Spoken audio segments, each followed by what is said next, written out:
કે નિરંકાર જે આ જગતની અંદર કણ કણની અંદર છે, રોમ રોમની અંદર છે, અણુ અણુની અંદર, અને જ્યાં જુઓ ત્યાં સર્વત્ર વ્યાપક આ એક નિરાકાર, એક સોયની અણી મૂકવા જેટલી ખાલી નથી આ પરમાત્મા આપણી આંખોની એમ કે એટલું નજીક છે, એટલું નજીક છે કે એને આપણે અંતર બતાવી પણ ના શકીએ. તો પ્યારે સાત સંગતજી, આ જ નિરાકાર આપણી એક આત્મા કોણ છે અને ક્યાંથી આવેલી છે, અને અંતે આ એક પાંચ તત્વનું પૂતળું છોડી અંતે આ ક્યાં જશે એમની ખરેખર આપણે જાણવું જરૂરી છે. પ્યારે સાત સંગતજી, દત્તારામ મહાત્માએ પોતાનો કિંમતી સમય ફાળવી અને આબુ રોડ શહેરની અંદર તેમજ ગુજરાતની અંદર સાબરકાંઠા બનાસકાંઠા વિસ્તારની અંદર લોકો કુરિવાજોની અંદર અંધકારમય જીવન જીવી રહ્યા હતા. તો જે આ મહાત્માએ પોતાનો કિંમતી સમય ફાળવી અને દરેક મહાત્માને ઘર ઘર સુધી સંદેશો પહોંચાડી અને સૌનું આત્માનું કલ્યાણ કરાવ્યું છે.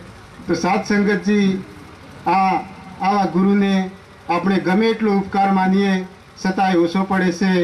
એટલે જ સંતો મહાપુરુષોએ આજે ગુરુનો મહિમા વિશાળ દ્રશ્ય દર્શાવ્યો છે કે જેમનો લેખ શાસ્ત્રોની અંદર પણ લખાતો નથી. તો આવું પ્યારે સાત સંગતજી, આજના સંસારના તમામ ધર્મશાસ્ત્રોની અંદર સંતો મહાપુરુષોએ એક જ વાત બતાવી છે કે પ્રભુ પરમાત્મા સર્વવ્યાપી છે, નિર્ગુણ નિરાકાર છે, જેનો કોઈ રંગ રૂપ કે આકાર નથી. પણ આવો પ્યારે સાત સંગતજી, જ્યાં સુધી આપણને બ્રહ્મજ્ઞાની ગુરુ નથી મળતો ત્યાં સુધી આપણે આ હકીકત સત્યને જાણી શકતા નથી. સાસંગાજી, આ માલિકનો ગુણ લગાવવા માટે સૌ સંતો એકત્રિત થઈ ગયા સાસંગાજી. તો સાસંગાજી, આ માલિકને ભજવા માટે સાસંગાજી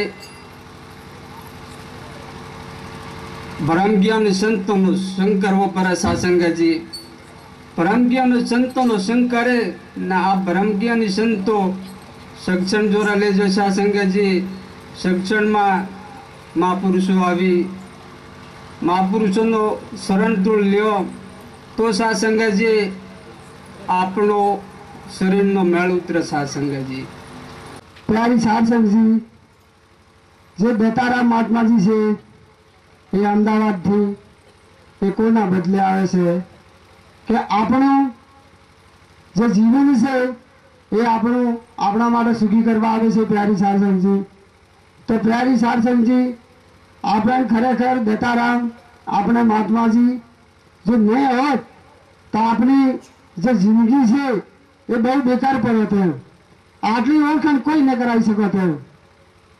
તો પ્યારી સારસંગજી કે એના દત્તારામ મહાત્માજી છે એનું આપણે એક ખગ નહીં 1000 વખત નામ લેવું પડતું હોય કે આપણો કે એ સુખી કર્યા છીએ એટલે આપણે નામ લઈએ છીએ. પ્યારી સારસંગજી, ખરેખર આ જિંદગી ભગોભાવ આપણે કે આપણી જિંદગી સુખી થાય છે. પ્યારી સારસંગજી, કે આપણે એના જે વસનના છે દત્તારામ મહાત્માના જે વસન પકડી લીધા છે એટલે આપણું જીવન સુખી થાય છે.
સત્સંગમાં